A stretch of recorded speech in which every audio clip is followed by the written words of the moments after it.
നമസ്കാരം, ഏവർക്കും ഡെയിലി അപ്ഡേറ്റ്സിലേക്ക് സ്വാഗതം.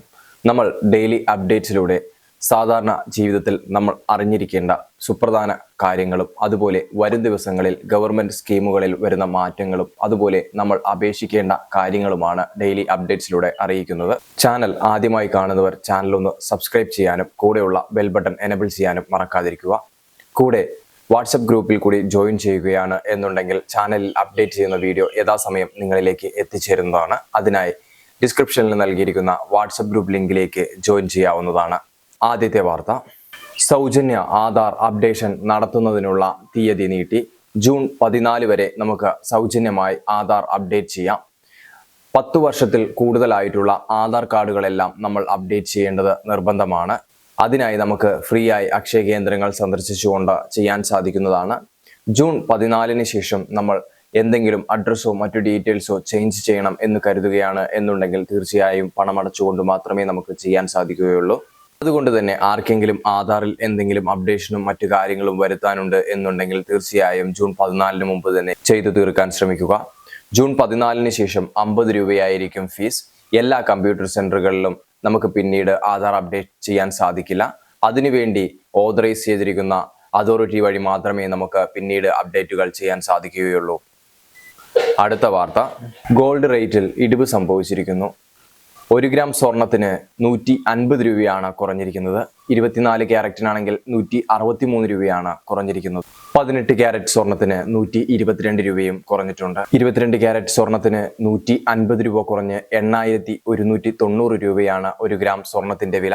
അങ്ങനെ 1 പവൻ സ്വർണത്തിന് 71,840 രൂപയാണ് നിലവിലെ ഗോൾഡ് റേറ്റ്. അടുത്ത വാർത്ത, സ്വർണ്ണ പണയത്തിന് RBI ചില മാറ്റങ്ങൾ വരുത്തിയിരിക്കുകയാണ്. നിലവിലിപ്പോൾ നമ്മൾ ബാങ്കിൽ നിന്ന് സ്വർണം പണയം വെച്ച് ലോൺ എടുക്കുകയാണ് എന്നുണ്ടെങ്കിൽ 1 ലക്ഷം രൂപയുടെ സ്വർണം കൊടുത്തു കഴിഞ്ഞാൽ നമ്മൾക്ക് 75,000 രൂപയാണ് ലഭിക്കുക.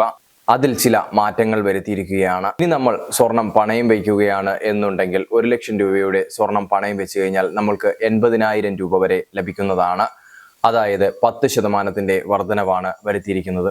അതുപോലെ തന്നെ ഇനി 2,50,000 രൂപ വരെയുള്ള ഗോൾഡ് ലോണിന് സിബിൽ സ്കോർ ബാധകമല്ല.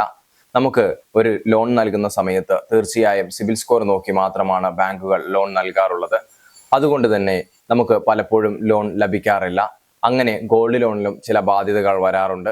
ഇപ്പോൾ അത് 2,50,000 മുകളിലുള്ള ലോണുകൾക്ക് മാത്രമായി ചുരുക്കിയിരിക്കുകയാണ്. അടുത്ത വാർത്ത, 500 രൂപ നോട്ട് നിരോധിച്ചു, ഇല്ലെങ്കിൽ നിരോധിക്കാൻ പോകുന്നു എന്നുള്ള രീതിയിലുള്ള വാർത്ത സമൂഹ മാധ്യമങ്ങളിലൂടെ വലിയ തോതിൽ പ്രചരിക്കുന്നുണ്ട്. അതിൽ നമ്മുടെ സാധാരണ ജനങ്ങൾക്ക് ഒരുപാട് സംശയങ്ങൾ നിലനിൽക്കുന്നുണ്ട്. അതിനുള്ള മറുപടിയുമായി RBI എത്തിയിരിക്കുകയാണ്. കുറച്ചു മാസങ്ങൾക്ക് മുമ്പ് ആന്ധ്രാപ്രദേശ് മുഖ്യമന്ത്രിയായ ചന്ദ്രബാബു നായിഡു ഒരു പ്രസംഗത്തിൽ 500 രൂപയും അതിനു മുകളിലുള്ള നോട്ടുകളും നിരോധിക്കണം എന്ന് പറഞ്ഞതായി പറയപ്പെടുന്നുണ്ടായിരുന്നു. അതിനുശേഷമാണ് ഇത്തരം വാർത്തകൾ യൂട്യൂബിലും മറ്റു ചാനലുകളിലും പ്രചരിക്കാൻ തുടങ്ങിയത്. അത് ഒരുപാട് ജനങ്ങളിലേക്ക് സംശയം ഉളവാക്കി. RBI അതിന് മറുപടിയാണ് ഇപ്പോൾ നൽകിയിരിക്കുന്നത്. 500 രൂപയുടെ നോട്ടുകൾ നിലവിൽ പിൻവലിക്കാൻ യാതൊരു പദ്ധതിയും ഇല്ല എന്നാണ് RBI അറിയിച്ചിരിക്കുന്നത്. വിനിമയം തുടരാമെന്നാണ് അറിയിച്ചിരിക്കുന്നത്. അടുത്ത വാർത്ത, പെൻഷൻ മസ്റ്ററിംഗ് തീയതി പ്രഖ്യാപിച്ചു. ജൂൺ മാസം 25-ാം തീയതി മുതൽ ഓഗസ്റ്റ് മാസം 24-ാം തീയതി വരെയാണ് പെൻഷൻ മസ്റ്ററിംഗ് നമ്മൾക്ക് നടത്താൻ സാധിക്കുന്നത്.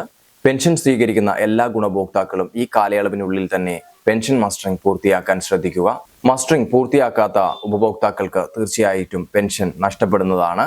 2024 മാർച്ച് 31 ശേഷം പെൻഷൻ സ്വീകരിക്കാൻ തുടങ്ങിയിട്ടുള്ളവർക്ക് മസ്റ്ററിംഗ് നിർബന്ധമല്ല.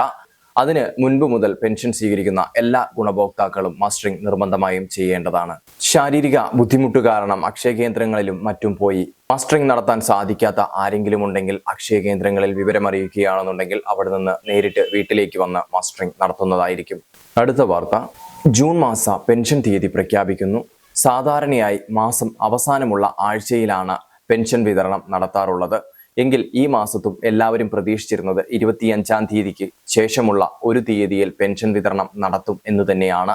എന്നാൽ നിലമ്പൂർ ഇലക്ഷനെ പ്രമാണിച്ചുകൊണ്ട് 19-ാം തീയതിക്ക് മുൻപ് തന്നെയായി പെൻഷൻ നൽകാനുള്ള നടപടികൾ സ്വീകരിക്കാനാണ് സർക്കാരിന്റെ നീക്കം.